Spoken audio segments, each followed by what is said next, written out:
Welcome to another episode of Divorce and Child Custody Discussion, the podcast where we help parents navigate the emotional and legal complexities of divorce and child custody.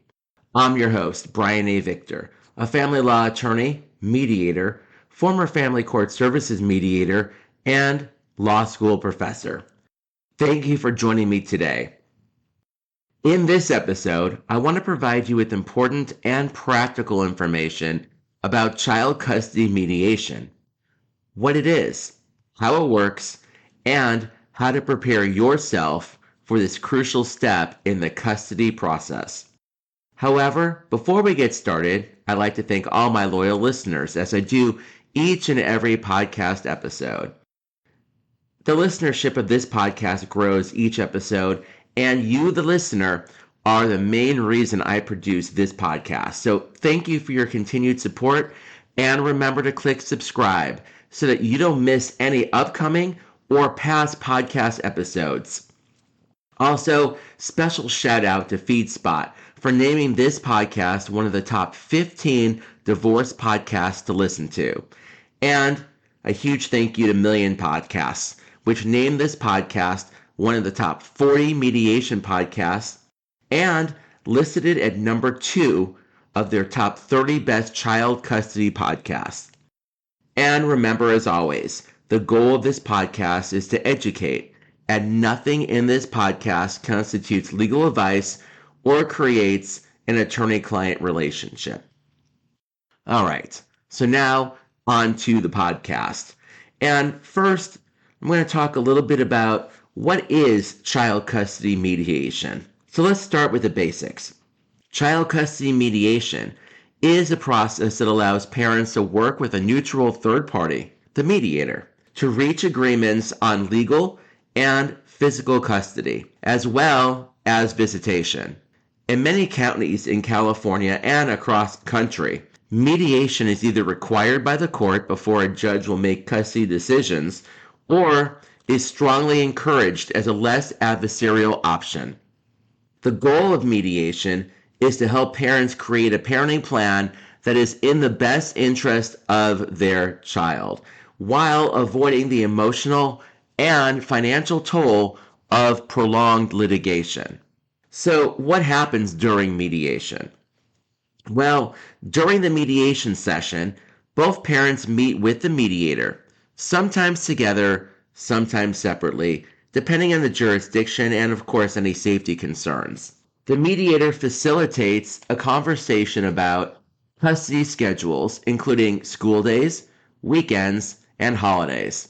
They also will discuss decision-making responsibilities, transportation and exchanges, and special circumstances like travel, medical needs, or school transitions.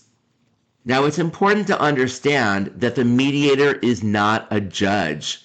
They don't take sides, and they don't usually make final decisions. Their role is to help you reach a mutual agreement that works for everyone, especially your children. So let's discuss a bit about why mediation matters. Mediation is one of the few opportunities where parents have control over the outcome. If you're able to reach a full or even partial agreement, it can be submitted to the courts and become a legally binding custody order. Now, if you can't agree, the court's going to make the decision for you. And that's often based solely on limited information presented at family court services or even at a court hearing. From my experience as a mediator who drafted over 4,000 custody recommendations for the court, I can tell you this: the agreements parents reach together tend to be more detailed, more practical, and more durable than those imposed by a judge. One of the big reasons for this is that you know your child and what is in their best interest, whereas a judge most likely will never meet your child. So it's important to discuss how to approach mediation effectively. First, go in prepared. Know what kind of schedule you believe works best for your children and why. Be realistic, not just about your preferences, but about logistics like work hours, school locations, and extracurricular activities. Second, focus on your children's needs, not your personal grievances. Mediation is not the place to relitigate the relationship. The relationship is over. Let it go. The mediator is focused on the best interests of the child, not who is at fault in the marriage or the relationship. Third, listen. Sometimes you'll hear something from the other parent that may surprise you. Maybe they're more open to a shared schedule than you thought. Being open-minded can lead to better outcomes. And finally, be aware that how you present yourself in mediation matters. The mediator may be required to write a report or make a recommendation to the judge, depending on the jurisdiction you are in. What you say and how you say it can carry a lot of weight towards the judge's decision. So here are some closing thoughts. Child custody mediation can be an emotional and intimidating process, but it's also an opportunity, a chance to shape the future of your child's life in a meaningful way. When parents approach mediation informed, prepared, and child-focused, the outcomes are often more positive for everyone involved. Well, that's it for today's episode of Divorce and Child Custody Discussion. I really hope this episode helps you understand how child custody parenting plan mediation works. If you found this podcast episode helpful, please subscribe, leave a review, and share it with someone going through a similar journey.